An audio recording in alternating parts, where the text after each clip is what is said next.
Next question from Steve Botari.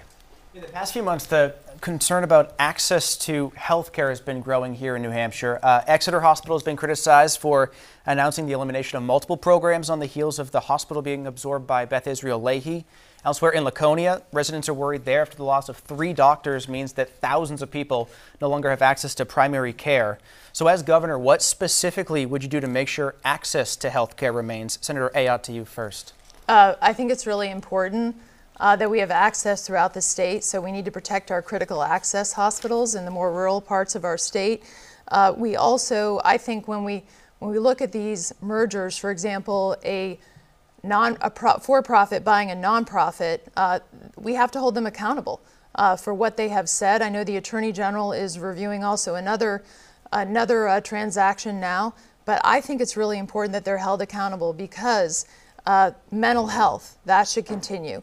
Because we also need more healthcare providers. So making sure that there's a strong commitment to keeping those providers here in New Hampshire, growing them, but most of all, the accountability of covering the entire state and making sure that the rural areas are also covered. And I've gotten to visit many of those rural hospitals. Right now there's an issue on the uncompensated care, and I will be making sure that we resolve that issue in a way that protects not only the hospitals, but rural care and making sure that we're serving people on the mental health issue. Mayor Craig, how would you make sure access to health care remains? So as mayor of Manchester, I worked with 2 of the largest hospitals in our state. We worked closely to make sure that we were providing services necessary to our residents and residents across the state.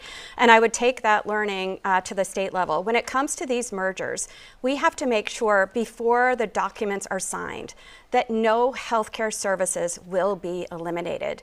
And we do need to make sure that we are providing quality, affordable healthcare across our entire state.